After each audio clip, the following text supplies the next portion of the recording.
दोस्तों यह 100 गिर गायों का फार्म है। हमारे पीछे आप देख सकते हैं बहुत ही शानदार यहाँ पे वर्मी कंपोस्ट का काम चल रहा है। साथ में गाय का सभी तरह के प्रोडक्ट बनाए जा रहे हैं। यह फार्म अंजलि रांका मैम चलाती हैं। विशेष परिचय इन्हीं से लेंगे। और यह फार्म टोटल 7 एकड़ एरिया में है। नमस्कार मैम। नमस्ते सर, वेलकम टू सात्विक वेलनेस फार्म्स। हमारा फार्म लोकेटेड है गांधीनगर के आउटस्कर्ट्स में, महुडी रोड पे, और 3 साल से हम ये फार्म चला रहे हैं। यहाँ पे हमारे पास 80 से 90 गाय हैं, सारी गिर गाय हैं। अच्छा। और बच्चे वगैरह मिला के लगभग 100 प्लस, अराउंड 100 हो जाएगा। अच्छा। यस। और सारा दूध हमारा गांधीनगर अहमदाबाद में सप्लाई होता है। साथ साथ में हम बिलोना घी बनाते हैं ट्रेडिशनल वे से। अच्छा। और गोबर से वर्मी कंपोस्ट बनाते हैं। मल्टी लेयर फार्मिंग, इंटरक्रॉपिंग हम फार्मिंग कर रहे हैं यहाँ पे। जैसे कि आप देख सकते हैं फ्रूट ट्रीज हैं। बिल्कुल। और हल्दी की खेती हम करते हैं। हल्दी की खेती? अच्छा। मतलब इसी के जो गोबर वगैरह से ऑर्गेनिक खेती आप कर रहे हैं? गोबर और गौमूत्र से ही जैविक खेती करते हैं हम। अच्छा। और 9 महीने की खेती होती है हल्दी। तो पूरा यहाँ पे ही उसका प्रोसेसिंग होता है, राइट फ्रॉम सोइंग से लेके पैकेजिंग तक। और फार्म से ही डायरेक्टली ऑल ओवर इंडिया हमारी प्रोडक्ट्स डिलीवर होती है। बिल्कुल। तो चलते चलते हम आपका पूरा फार्म देखेंगे, क्योंकि बहुत लंबा चौड़ा एरिया है। सबसे पहले जैसा कि आपने बताया कि इसे खेती भी आप कर रहे हैं, तो मेन आपका खेती से बिजनेस है या फिर गौ फार्मिंग से है? खेती सिर्फ दूध से आप ये बिजनेस नहीं कर सकते हैं। तो आपको गोबर और गौमूत्र का भी यूज करना पड़ेगा। साथ साथ में ये पूरा एक इकोसिस्टम बनता है। जैसे कि फॉडर उगाने से लेके और दूसरी प्रोडक्ट्स मतलब खेती करने तक पूरा एक इकोसिस्टम बन जाएगा। अच्छा। ठीक है। तो गोबर से हम लोग की खेती हो जाती है और उससे फॉडर भी उगता है। वही फॉडर गाय खाती है, उससे हमारा दूध और मतलब सब एक दूसरे पर डिपेंडेंट है। जैसा कि वर्मी कंपोस्ट है वो खेती पर डिपेंडेंट है, फिर खेती उस पर डिपेंडेंट है। राइट। और गौ माता ही ऐसी है जो नेचर में जो डिस्टर्बेंस हुआ है। अच्छा। कि मतलब अभी देखते हैं हम के यूरिया डीएपी यूज करने से इतना इम्बैलेंस हो गया है नेचर में। वो सारा इम्बैलेंस करने के लिए हमें देशी गौवंश को ही पालना पड़ेगा। अच्छा। राइट। तो गौ माता की जो र्यूमेन है वो इतनी बड़ी है, जिसमें इतने हजारों टाइप के बैक्टीरियाज हैं जो वापस जब गोबर के थ्रू सॉइल में जाते हैं तो सॉइल के अंदर जो भी तत्व है जो रूट्स को एब्जॉर्ब करने हैं उनको वो एब्जॉर्बेबल फॉर्म में कन्वर्ट कर सकती है। जैसा कि मैम आपका देख रहे हैं फार्म काफ़ी कम खर्चे में आपने लो कॉस्ट फार्म बनाया है। देख रहे हैं कच्चा वगैरह, बहुत सारे लोग बहुत ज़्यादा इन्वेस्टमेंट करते हैं। तो वैसा फार्म बनाना सही है या फिर ऐसा फार्म बनाना सही है? नेचर में जो नेचुरल चीजें है ना वही सबको पसंद आती है। ठीक है। जैसे गायों को भी ये छनी धूप आ रही है इसमें से। ठीक है। सीमेंटेड रहता है, पूरा पक्का रहता है, तो वो नीचे की साइड उन लोग को बैठने में बेडिंग उनकी अच्छे से नहीं रहती है, उनके थन को प्रॉब्लम होता है, थनेला बीमारियां हो जाती है। तो वैसे तो मिट्टी में रहना उनको पसंद आता है और नेचुरल शेड से ही उनको अच्छा लगता है। बट हमने फिर भी बारिश में थोड़ी परेशानी होती है, इसलिए हमने एक ये टिन का शेड भी ऊपर कर रखा है। अच्छा, उस साइड में। हाँ। बट हमारे मेन जो शेड्स हैं वो हमारे कच्चे ही बने हुए हैं। अच्छा। मतलब पहले वो भी कच्चा ही था, क्योंकि नीचे कच्चा का देख रहे हैं। फिर बारिश में क्या गायों को थोड़ी परेशानी हो जाती है, कीचड़ वगैरह हो जाता है, तो और फिर धूप आती नहीं है तो जल्दी सूखता नहीं है, इसलिए हमने थोड़ा ये आधा पोर्शन ऐसा भी बना रखा है। बाकी जनरली हमारे दोनों अभी यहाँ पे भी काम चल रहा है, ये पूरा कवर करेंगे प्लास्टिक से ताकि बारिश के टाइम अंदर पानी ना गिरे। बिल्कुल। पूरे साल ऐसे ये देखो आधा काम हो चुका है इधर का। हाँ। तो ये पूरी लग चुकी है, इधर का भी हो रहा है। तो ऊपर से प्लास्टिक आप डालोगे? हाँ, इसके ऊपर प्लास्टिक का पूरा मतलब पहले तो ये घास फूस लगेंगे जी। तो ये उसके बाद उसके ऊपर ये चटाइयाँ लग जाएगी इस तरह की। अच्छा। और फिर उसको पैक कर देंगे ताकि क्या प्रॉपर पैकिंग हो जाए, जिससे कि पानी वगैरह अंदर नहीं गिरे। तो प्लास्टिक शीट सब भी आ चुके हैं। बिल्कुल। तो अभी बस वही काम चल रहा है बारिश की तैयारी के लिए। अच्छा। जैसा कि हम देख पा रहे हैं कि आपका जितना एरिया में फार्म है उससे कहीं ज्यादा एरिया में वर्मी कंपोस्ट का एरिया है। नहीं, डबल तो नहीं है। अच्छा। बट हाँ, जैसे अंदर की गौशाला जो हमारी 2-2.5 बीघा है तो उतना ही हमारा 2-2.5 बीघा में हमारा वर्मी कंपोस्ट का प्लांट भी है। अच्छा। तो यहाँ का जो भी गोबर निकलता है वो सारा कलेक्ट होके हम लोग ठंडा कर देते हैं। यहाँ से रोज दोनों टाइम क्लीनिंग होती है। सारा गोबर सुबह एक बार उठ जाता है, फिर शाम को वापस मिल्किंग से पहले एक बार वापस सारा गोबर उठा के और हम लोग वहाँ पे ओपन एक स्पेस है उसमें गैदर कर लेते हैं। तो क्योंकि गोबर में इतनी हीट होती है कि उसको ठंडा करना जरूरी है। बिल्कुल। तो हफ्ता 10 दिन वो ठंडा होता है और फिर उसके बाद वर्मी कंपोस्ट के प्लांट में अंदर चला। अच्छा। हफ्ता 10 दिन बाहर ही रखते हैं? यस। तो जैसे कि हम देख पा रहे हैं कि आपका फार्म नीचे से कच्चा है, देख सकते हैं मिट्टी है। तो बहुत सारे लोग फार्म बनाते हैं, नॉर्मली डेयरी फार्म बनता है तो पक्का ही बनता है, तो वो कहना है साफ करने में आसानी होता है। आप 3 वर्षों से कर रहे हो, ये तो आपने भी बहुत जगह देखा होगा, लेकिन आपने कच्चा क्यों रखा? कच्चा रखने का वही रीजन है कि एक तो गायों को नेचुरल सॉफ्ट बेडिंग मिलती है, प्लस उनके थन को तकलीफ नहीं होती है। सीमेंटेड होते हैं तो कई बार स्क्रैच पड़ जाते हैं, तकलीफ हो जाती है, कीट वगैरह भी लग जाता है, तो ये नेचुरल में उनको एकदम कंफर्टेबल रखता है, इसलिए अपन ने कच्चा ही रखा है। गायों के लिए कच्चा ही सही है। हाँ, कच्चा ही होना चाहिए। गाय को जितना ओपन में और फ्री रखते हैं उतना उनको ज्यादा आनंद आता है। और उनको फीडिंग के बीच में भी हम 8 घंटे का गैप रखते हैं, जिससे कि जो भी वो खा रही है वो अच्छे से उसका पाचन कर सके। लेकिन कच्चा में समस्या भी तो आती है। ये आती है, बट वो तो लाइक उसमें जो बीमारी होगी, गाय की हेल्थ इंपॉर्टेंट है, साफ सफाई तो हम लोग लेबर से करवा ही रहे हैं। अच्छा, साफ सफाई हो ही रहा है। यस, 2 बार साफ सफाई हो जाती है। मतलब साफ सफाई में थोड़ा ज्यादा ध्यान रखना पड़ेगा, लेकिन गायों के लिए अच्छा है। रखा है। हाँ। अच्छा। 4 जने सुबह और 4 जने, मतलब वही सुबह की टीम है पूरी, बिल्कुल, वो दोनों टाइम सुबह शाम और पूरा क्लीनिंग करते रहते हैं। अच्छा। वो मेंटेनेंस है, पर जैसे पक्का रखने में वही तकलीफ है कि उन लोगों को कंफर्टेबल नहीं होता है बैठने में। अच्छा, इसीलिए। तो जैसे में देखा जाए तो इसमें लेकिन एक चीज, हाँ, ये क्या बता रहे हैं? ये हमने ब्रश लगा रखा है, लूफा है जी। तो जब भी गायों को खुजली वगैरह बहुत आती है, अच्छा, आपने देखा होगा ये सब गाय कितनी क्लीन है। इनको कोई नहलाया नहीं जाता है, वो अपने आप को उतनी क्लीन मेंटेन करती है। अच्छा, नहलाते कितने दिनों पे है? कभी नहीं नहलाया है। नहलाने की जरूरत नहीं, तो बीमार हो जाएगी। अच्छा, गिर गाय में ऐसा है? यस, उनको कभी नहलाने की जरूरत नहीं है। और इनको कैसा है, कोई भी वेदर में दे आर मोर रेजिस्टेंट। इसीलिए हमेशा हमें अपने देसी गौवंश, जिस एरिया में आप रहते हैं वहाँ का जो भी देसी गौवंश है उसका आप पालन कीजिए। गिर गाय का ही पालन करना जरूरी नहीं है। हर गाय की अपनी स्पेसिफिक कैरेक्टरिस्टिक्स होती है, अपनी स्पेशल यूनिक क्वालिटीज होती है। हाँ, जरूरी नहीं है कि आपने कोई वीडियो देख लिया गिर गाय तो वही करना है। आपके एरिया में जो बढ़िया है आपके उसको करोगे ना, तो आपका फार्म प्रॉफिटेबल रहेगा। बिल्कुल, क्योंकि यहाँ से लेके जाने का खर्चा कम नहीं होता है। गाय भी परेशान होती है, वहाँ पे नई जगह पे आके उसको एडजस्ट होना, सेट होना, उसमें भी उन्हें बहुत टाइम लगता है। बिल्कुल, वहाँ का फॉडर, फीड, वेदर, सारी चीजें डिफरेंट होती हैं। बिल्कुल, हरियाणा का अलग है, जैसे मुर्रावा का भैंस भी अलग है, और बिहार का अलग है, यूपी का अलग है, थोड़ा सब जगह का डिफरेंस रहता है। वही तो है, इसीलिए तो इंडिया को बोला जाता है यूनिटी इन डाइवर्सिटी। बिल्कुल, इतना डाइवर्स, इतने से एरिया में हमें इतनी डाइवर्सिटी देखने मिलती है कि वो हमारी स्पेशलिटी होनी चाहिए। बिल्कुल, तो हमें एक को देखा देखी नहीं करना है। हमारे पास जो भी हमारे लोकल जो ब्रीड है उसको डेवलप करें। बिल्कुल, सारे देशी गौवंश अच्छे ही हैं। उधर में वो सब अपने गायों के खाने के लिए चारा है। यस। अंदर वाले फार्म में चलेंगे, सबसे पहले थोड़ा चारा देख लेते हैं। ये वाला मतलब कौन सा चारा है? नेपियर वगैरह है क्या? नहीं, ये नेपियर नहीं है जी। नेपियर तो हम लोग ग्रीन फॉडर में दे रहे हैं। और ये हमने ज्वार उगाई थी, हमारा एक दूसरा लैंड है, उस पे हमने ज्वार करवा रखी थी। तो ये ज्वार हमने बारिश के लिए गैदर करके, अच्छा, मतलब इसको सुखा करके सुखा दिया है। तो इसका भूसा कटिंग करके, अच्छा, अब हम चाफ कटर में पूरा फॉडर कटिंग करके ही देते हैं। अच्छा, इधर जो आपका ये तो मूंगफली का है। मूंगफली का है। हाँ। अच्छा, इस तरह से स्टॉक, इसका भी स्टॉक इसी तरह से कर लिया जाएगा। अभी नहीं, अभी तो इसको ऐसे ही हट बना दिया हमने। एक तो ऑलरेडी बन चुका है, ये दूसरे फार्म से। अच्छा, उसको तिरपाल से तोप करके पूरा पानी साइड से आ जाएगा और घर जैसा बन जाएगा। बिल्कुल, और इसको कवर करके रखेंगे, क्योंकि बारिश में अगर फॉडर, ग्रीन फॉडर अवेलेबल नहीं होगा तो हमें सूखा चारा देना पड़ेगा। बिल्कुल, उधर का जबरदस्त सीन भी हम आप लोग को दिखाएंगे। जैसा कि उधर देख सकते हैं वर्मी कंपोस्ट एरिया है, लेकिन उससे पहले इधर देख लेते हैं। आपने टब में खाने के लिए दिया है? यस, एक्चुअली मेरे फादर जो है वो सेरा सैनिटरी वेयर में थे, तो उनके मुझे लगा कि आपको कहीं से मिल गया होगा। हाँ, एक्चुअली डैमेज टब्स थे उनके पास, हमें फीड के लिए ही देना है। ये एक्चुअली क्या होता है, ये लोखंड की हमने बहुत सारी बनवाई है। अच्छा। पर इनमें जैसे हम लोग जैसे नमक का वो जो होता है पत्थर रखते हैं, ताकि उनकी नीड के हिसाब से वो लोग सॉल्ट का कंजम्पशन करें, तो उससे ये सब गल जाती है। ओह, अच्छा। तो उसमें ये बेटर रहता है। अच्छा, ये गलते नहीं है नमक की वजह से? यस, ये नहीं गलता है, नमक तो इसको गला देगा। हाँ, बात सही है, इसीलिए।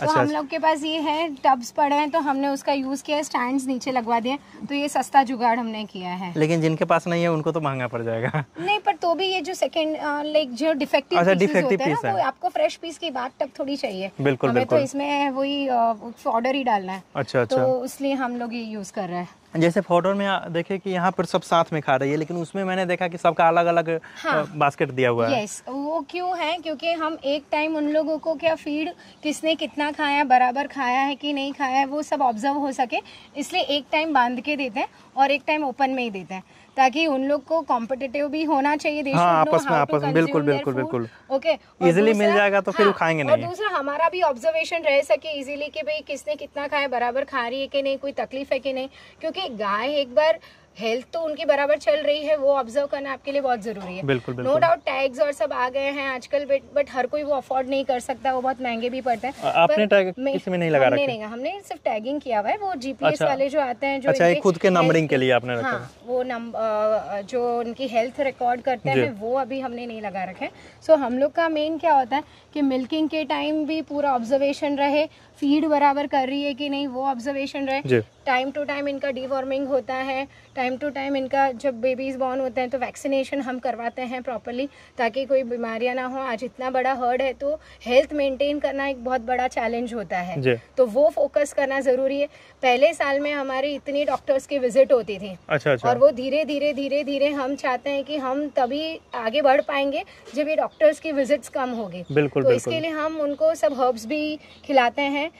16 से 20 प्रकार के औषधियों का पाउडर बनाते हैं, जैसे कि ब्राह्मी, शंखपुष्पी, अश्वगंधा, मुलेठी, जीवंती, सरगवा, सतावरी, इन सब का हम लोग पाउडर बना के और दोनों टाइम फीड में देते हैं। ओ, मतलब ये आपका खुद का तैयार किया हुआ है या फिर किसी हम हरियाणा से एक भैया आते हैं, वो उनका पूरा औषधि लेके ट्रक में आते हैं। तो अपने सामने ही हमारे प्रेजेंस में ही वो यहाँ पे पाउडर बना के जाते हैं। तो वो अभी क्या 2-3 बार से हम उन्हीं से बनवा रहे हैं, तो अभी वो अच्छे से हमें आइडिया आ गया है। तो जैसे इसका देना डेली देना पड़ता है? हाँ, डेली दोनों टाइम, मतलब ऐसी औषधि देते हैं जो कॉमनली सबके लिए बेनिफिशियल है। अच्छा। हाँ, मतलब प्रेग्नेंट बेबी, हाइफर्स को भी दे सकते हैं, प्रेग्नेंट काऊ को भी दे सकते हैं, बच्चे की ग्रोथ के लिए भी दे सकते हैं। हम लोग वर्मी कंपोस्ट वाले में चलते बात करते हैं। फीड एंड फॉडर, फीड जो है, फीड भी हम लोग हमारे स्पेशलिस्ट एक बंदा हमने रखा है। अच्छा। वो उससे ही हम बनवाते हैं। अच्छा, मतलब एक स्पेशलिस्ट आपने रखा, पर्सनल हायर कर रखा है? यस, हम अपने यहाँ पे नहीं बना पा रहे हैं सारी चीजें एक ही जगह पे करना, करे तो बहुत अच्छा है। बिल्कुल। हमने उनको उनकी फैक्ट्री में अपना पूरा वो आते हैं, 15 दिन में एक बार आके पूरा विजिट करके जाते हैं, और कौन सी काउस कितने स्टेज में, कितनी काउस छोटी है, कितनी हाइफर्स है, उसके हिसाब से फीड डिसाइड कर देते हैं। और उसमें carbohydrates, protein, lipid, mineral, nutrients, ये सारों का कॉम्बिनेशन प्रॉपर मैनेज हो, उस तरह से फीड बनता है। तो जैसे आप अभी प्रॉपर पूरा काऊ फार्मिंग पर ध्यान दे रहे हो? इससे पहले आप क्या करते थे? पहले मैं बायोलॉजी टीचर थी। अच्छा। 11th-12th में बायोलॉजी पढ़ाया मैंने 14 साल तक। एंड देन कोविड के बाद गौ माता की सेवा में। अच्छा, कोविड से ही आपकी भी शुरुआत हुई थी? After Covid. तब हमें कुछ नॉलेज नहीं था, गाय हमारी माता है, गाय दूध देती, इतना ही पता था। इतनी वैरायटीज होती, इतना ये होता, उस टाइम हमें कुछ नॉलेज नहीं था।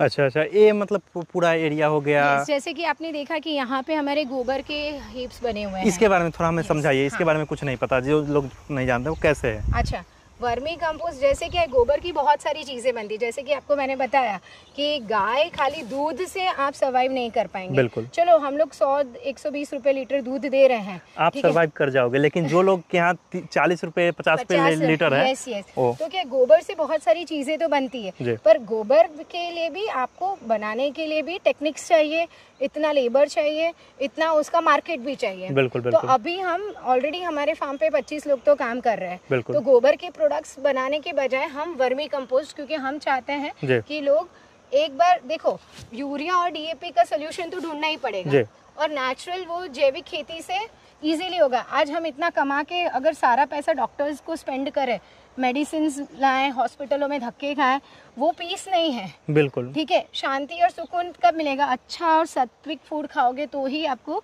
हेल्थ अच्छी रहेगी, तो आप सब कर सकते हो। बिल्कुल। अदरवाइज अगर हेल्थ ही अच्छी नहीं है तो आपका अर्न किया हुआ पैसा या आपकी फैमिली, आपके लव्ड वन, सब किसी से आप कनेक्ट नहीं कर पाओगे अगर आपकी हेल्थ अच्छी नहीं है। बिल्कुल। तो इसीलिए हम ये चाहते हैं कि सब लोग अपने खेतों में जैविक चीज यूज करें। तो उसका गोबर डालते हैं, बहुत लोग हैं जो साल में एक बार अपने खेतों में गोबर डाल देते हैं, पर गोबर क्या होता है, पूरा डिकम्पोज नहीं होता है।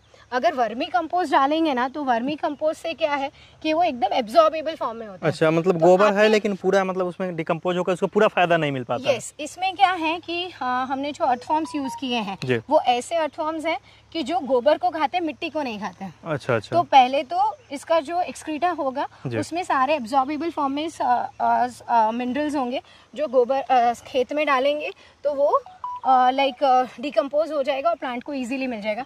सेकेंडली कि आपके खुद के खेत में भी ये केचुए हो जाएंगे। अच्छा, तो जैसा कि हम देखते हैं बहुत सारे जगह पर जो वर्मी कंपोस्ट वाला एरिया होता है वो मतलब क्या बोलते हैं टैंक वगैरह बना के करते हैं, आपका देख रहे हैं कि जमीन के अंदर में है। हमने क्या कर रखा है, यहाँ पे बेड्स बना रखे हैं। आपको अभी कोई रिसेंट नहीं बना हुआ, ये अभी ताज़ा डाला हुआ है। अच्छा, हमने 3-3 फीट 2.5-3 फीट उंडे गड्ढा कर दिया है।